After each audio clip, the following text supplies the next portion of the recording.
السلام عليكم عزيزاتي اعزائي، اش اخباركم؟ نتمنى تكونوا بخير وعلى خير بصحه جيده ان شاء الله. اليوم بحول الله غادي نحضر معكم واحد الوصفه خاصه بال بالكحه. بالنسبه للمكونات ديالها انما كيف كتشوفوا كاين الثوم وكاينه الشريحه هي هذه. هيا خليت هذه صاينه غير باش تعرفوها. قطعتها هكايا مكعبات صغيره. الثومه خليتها هكا صاينه، يعني راس ديال الثوم خليته هكايا وبخرتهم.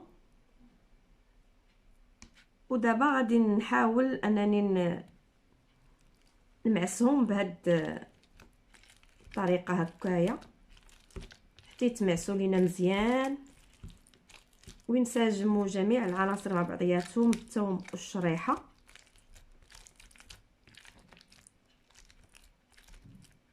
فوالا، هاد الوصفه هذه راها رائعه وصحيه بزاف بالنسبه اللي فيه الكحه، مجربه دائما تنديرها. ودابا عاود درتها حيت مع فيها واحد الكحه تقريبا هذه واحد 3 ايام وبغيت نصوبها. وغادي نخلطها مع زيت الزيتون، ضروري تخلطوها مع زيت الزيتون وضروري تمعسوها بحال هكايا وهي تكون سخونه، ما تخليوهاش تتبرد عاد تمعسوها حيت ما غتبغيش تمعس ليكم. من الاحسن تمعسوها وهي سخونه. راكم عارفين الفوائد ديال الشريحه، الفوائد ديالها راه كثيره لا تعد ولا تحصى، وسيرتو بالنسبه لفيتامين دي راه مزيانه، يعني ممكن تناولوها خضره. ولكن بالنسبه للكحه او السعال كنستعملوها بهذه الطريقه هذه، كنبخروها هي والثوم وكنمعسوهم بحال ما هكايا، نخلطوهم مزيان حتى يتمعسوا لينا. غادي نستمر على هذه الطريقه هذه حتى نمعسها كامله ومن بعد نرجع لكم عاوتاني. فوالا، دابا من بعد ما خلطت هاد الخليط كله هو ديال الثوم والتين المجفف او الشريحه، نتوما شفتوا دابا كيفاش ولا. كاين اللي كيخليه نيت بحال ما هكا هذوك الطراف من بعد ما كيبخروا كلشي كيخلي هذوك الطراف بحال ما هكا. كاين عاوتاني اللي كيدير كل شريحه كيدير فيها ثومه وكيبخرهم ومن بعد كيديرهم في زيت الزيتون. انا كنفضلو بحال ما هكايا كيجي مزيان. فوالا، دابا من بعد ما خلطت هاد الخليط كله هو ديال الثوم والتين المجفف او الشريحه، غادي نضيف ليه زيت الزيتون.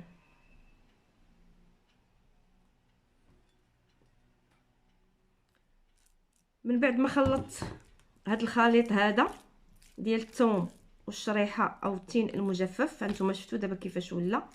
كاين اللي كيخليه نيت بحال ما هكا هذوك الطراف من بعد ما كيبخروا كلشي كيخلي هذوك الطراف بحال ما هكا. كاين عاوتاني اللي كيدير كل شريحه كيدير فيها ثومه وكيبخرهم ومن بعد كيديرهم في زيت الزيتون. انا كنفضلو بحال ما هكايا كيجي مزيان.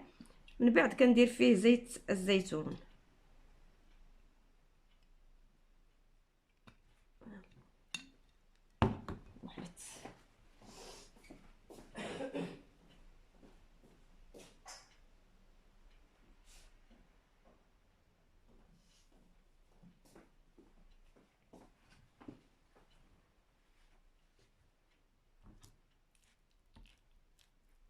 كنضيفوا زيت الزيتون المقدار اللي غادي يغطي لينا هاد الخليط هذا.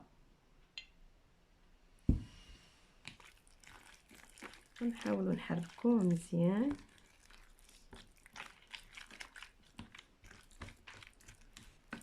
خلطوه جيدا.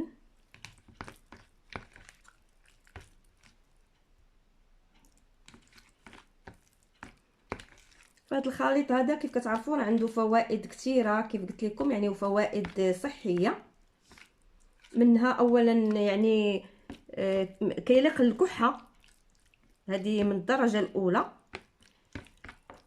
فهاد المزيج ديال الثوم والشريحه وزيت الزيتون هو كيعالج مشاكل ديال اضطرابات الجهاز التنفسي بحال النزلات الصدريه وضيق التنفس، وكذلك الكحه. مزيان كينقص من الكوليسترول الضار، وكذلك بالنسبه للناس اللي عندهم السمنه او الوزن الزائد فكيليق لهم، يعني يساهم في انقاص الوزن والقضاء على السمنه. وايضا كينظم لنا مستويات السكر في الدم. فهاد الناس اللي كيتناولوا هاد الشريحه وزيت الزيتون والثوم، يعني اللي كيعانيوا من هاد يعني السكر، اللي عندهم مرض السكري، فهاد الخليط هذا كيساعد في انه كينقص من ارتفاع ديال مستوى السكر في الدم.